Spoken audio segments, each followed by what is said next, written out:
Neptune हमारे solar system का बर्फीला जायंट बहुत से सीक्रेट्स रखता है।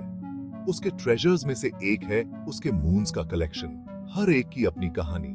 ऐसा ही एक मून है, छोटा सा पर बड़ा कैप्टिवेटिंग, थलासा।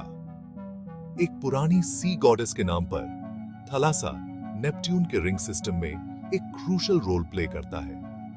यह नेपट्यून के इनर मून्स में से एक है, सैटेलाइट्स का एक ग्रुप जो प्लैनेट के बहुत करीब ऑर्बिट करते हैं और उसके रिंग्स के साथ इंटरैक्ट करते हैं।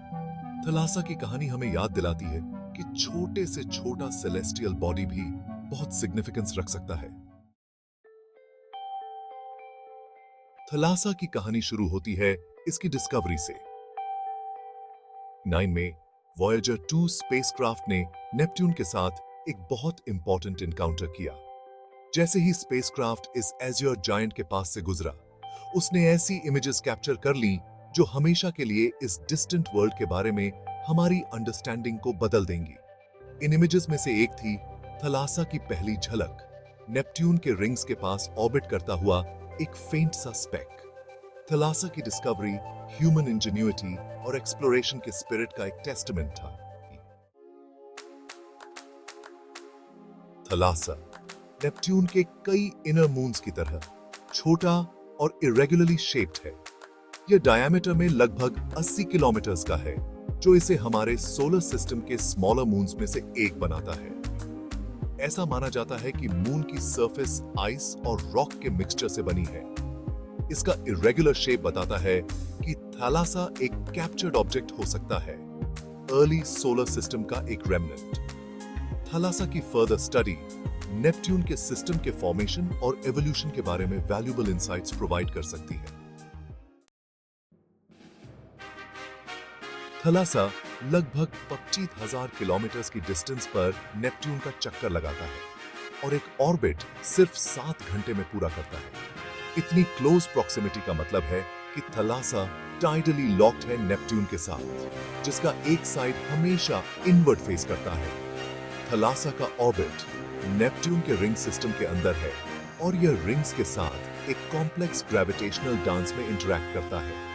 थलासा की ग्रेविटी रिंग्स को शेपर्ड और कन्फाइन करने में मदद करती है, एक ग्रेविटेशनल शेपर्ड की तरह काम करती है।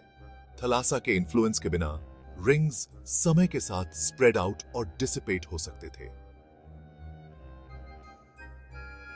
थलासा इनर मून्स की एक फैमिली का हिस्सा है जो नेपट्यून की ऑर्बिट करते हैं। ये मून्स, जिनमें नायाड, डेस्पिना, गैलाटिया एंड लरिसा शामिल हैं, छोटे और इरेगुलरली शेप्ड हैं। ये ग्रेविटेशनल फोर्सेस के जरिए एक दूसरे के साथ इंटरैक्ट करते हैं, एक कॉम्प्लेक्स और डायनामिक सिस्टम बनाते हैं। थलासा की तुलना उसके सिबलिंग्स के साथ करने से हमें इन ऑब्जेक्ट्स की डाइवर्सिटी की एक ग्लिम्स मिलती है। इन मून्स को एक ग्रुप के रूप में स्टडी करने से हमें उन प्रोसेसेस को समझने में मदद मिलती है जो नेपट्यूनियन सिस्टम को शेप करते हैं। थलासा नाम मिथोलॉजी में स्टीप्ड है।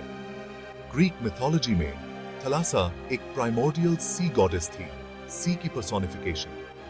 इस नेपट्यूनियन मून के लिए थलासा नाम चुनना सी के साथ इसके कनेक्शन का एक फिटिंग ट्रिब्यूट है। नेपट्यून, जो सी का रोमन गॉड है, इस जायंट प्लैनेट को अपना नाम देता है और थलासा अपने नेमसेक के वाटरी नेचर को एम्बॉडी करता है। यह नाम साइंस और मिथोलॉजी के इंटरकनेक्शन की याद दिलाता है। वॉयेजर 2 के फ्लाईबाय से मिली नॉलेज के बावजूद थलासा लार्जली अनएक्सप्लोर्ड बना हुआ है।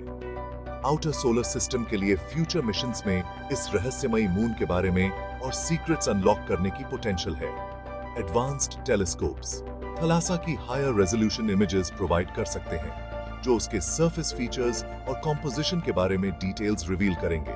फ्यूचर स्पेसक्राफ्ट मिशंस थलासा की सरफेस को एनालाइज कर सकती हैं और नेपट्यून के रिंग्स के साथ इसके इंटरैक्शन को और ज्यादा डिटेल में स्टडी कर सकती हैं। इन मिशन से गैदर किया गया डेटा नेपट्यूनियन सिस्टम में थलासा और उसके रोल के बारे में हमारी अंडरस्टैंडिंग को बहुत एनहांस करेगा। थलासा हमारे सोलर सिस्टम के एक डिस्टेंट कॉर्नर में एक छोटा सा मून हमें कॉस्मोस की वास्टनेस और वंडर की याद दिलाता है। इसकी डिस्कवरी और ऑनगोइंग स्टडी हमारी क्यूरियोसिटी को फ्यूल करती है और हमें अननोन को एक्सप्लोर करने के लिए इंस्पायर करती है।